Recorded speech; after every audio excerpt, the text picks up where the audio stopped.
কারণ এই ব্যাসদেব একদিনে তিনি মনে মনে চিন্তা করেছিলেন যে ভগবানের ভগবত তত্ত্ব, ভগবানের লীলা কথা আমি লিখে শেষ করলাম। ব্যাসদেব মনে মনে চিন্তা করেছিলেন যে আমি যেটা লিখেছি এর উপরে আর কিছু নেই, ভগবানের লীলা কথা লিখে শেষ হয়ে গেছে। কিন্তু বলুন তো, যিনি অনন্ত কোটি বিশ্ব ব্রহ্মাণ্ডের মালিক, তার লীলা কথা কেউ কি লিখে শেষ করে দিতে পারে? পারে না।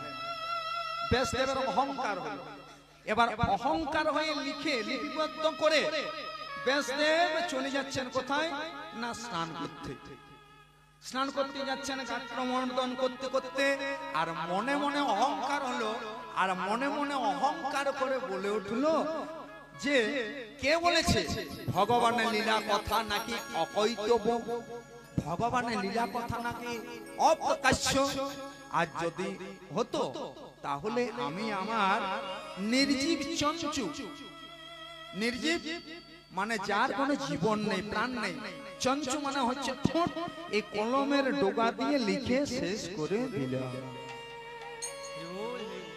যাচ্ছেন স্নান করতে, এবার যেই স্নান করতে নামবে, মানে পুকুরটিতে যেই না মানে স্নান করতে নামবে, স্নান করতে নামার সঙ্গে সঙ্গে হলো কি দেখলেন কিছুটা দূরে একটা পাখি, সেই পাখিটার নাম হলো চড়ুই। সেই চড়ুই পাখিটি করেছে কি, যেখানে স্নান করবেন সেখানে চড়ুই পাখিটি আসছেন, আবার ছো মেরে মেরে জলটা নিচ্ছেন। আবার একটা খেজুর গাছ আছে, সেই খেজুর গাছের একটি পাতার মাঝখানে যে জায়গাটুকু থাকে সেখানে রাখছেন, আবার আসছেন, আবার নিচ্ছেন, আবার যাচ্ছেন। ব্যাসদেব স্নান করতে যাচ্ছেন। এবার স্নান করতে নামবেন কি, ব্যাসদেব সেটার দিকে লক্ষ্য করছে আর মনে মনে চিন্তা করছে চড়ুই পাখিটা করছে, চড়ুই পাখিটা কি করছে। ব্যাসদেব তাকিয়ে আছে, এমন সময় চড়ুই পাখিটা বলে উঠলো, ঠাকুর তুমি স্নান না করে আমার দিকে তাকিয়ে আছো হাঁ করে, কি ব্যাপার? ব্যাসদেব তখন বলে উঠলো, আমি দেখছি তোর কাণ্ড। কি কাণ্ড? তা হ্যাঁ রে, আমি তো অনেকক্ষণ ধরে লক্ষ্য করলাম এইটুকু একটা চড়ুই পাখি বারবার করে এসে পড়ে ওই সাগরের জলটা নিচ্ছিস, আবার নিয়ে পড়ে খেজুর পাতাতে গিয়ে রাখছিস, ব্যাপারটা কি?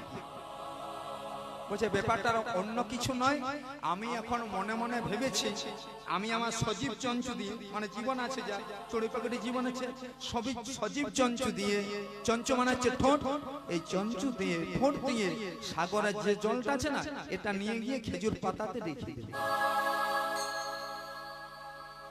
ব্যাসদেব বলে উঠল, হ্যাঁ রে, এই সাগরের জলটা তুই খেজুর পাতার মধ্যে রেখে দিবি? বলছে হ্যাঁ। বলছে অত কথা চিন্তা না করে স্নান করো, নালে তোমার আর তো স্নানই করা হবে। কেন হবে না? আমি শেষ করে দেবো। বলে ওরে কত হাতে গেল তল, মশা বললে কত জল, এইটুকু ঠোঁটটা নিয়ে সাগরের জলটা সব শেষ করে দেবে। ভগবান মানুষের সব সইতে পারে, কিন্তু জীবনে কারো কোনোদিন অহংকার সহ্য করতে পারে না। ব্যাসদেবের অহংকার হলো যে আমি ভগবানের লীলা কথা লিখে শেষ করে দিলাম। যেই না এই কথা চিন্তা করলো, এমন সময় ব্যাসদেব বলল কি, চোখ দুটো বন্ধ করে দিল।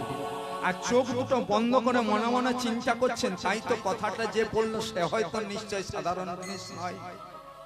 বলে উঠল যে তুমি যদি তোমার ওই নির্জীব চঞ্চু দিয়ে ভগবানের লীলা কথা লিখে শেষ করে দিতে পারো, তাহলে আমি কেন সাগরের জলটা শেষ করতে পারি না? ব্যাসদেব চোখ দুটো বন্ধ করলো। এমন সময় ওই চড়ুই পাখিটি বারবার করে বন বন বন বন বন বন বন বন করে ঘুরছে, কিন্তু কোথাও দেখতে পাচ্ছে না। এমন সময় হলো কি, যেই না চোখ দুটো খুলেছে, অমনি দেখলো সম্মুখে তার সামনে দাঁড়িয়ে শঙ্খ চক্র গদা পদ্মধারী পূর্ণ ব্রহ্ম নারায়ণ।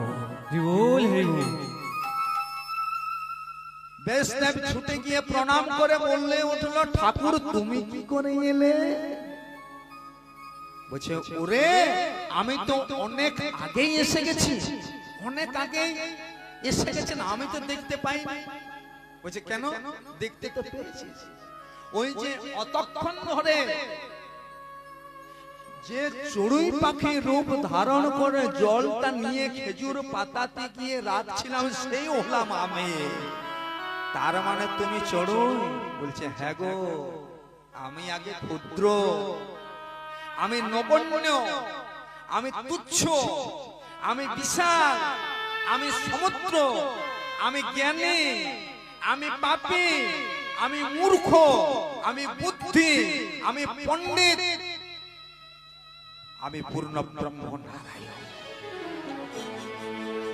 ঠাকুর তুমি এসেছো আমি বুঝতে পারিনি। বলছে বেশ দেব, আমি এতক্ষণ ধরে আমি যেটা দেখলাম, তোমার মনে অহংকার হয়েছিল যে ভগবানের কথা লিখে শেষ করে দিয়েছো, তোমার ভুল ভাঙানোর জন্য, তোমার অহংকারটাকে চূর্ণ করার জন্য আমি এই করলাম। ব্যাসদেবের অহংকার চূর্ণ হয়ে গেল। তাহলে অহংকার হচ্ছে পতনের মূল কারণ।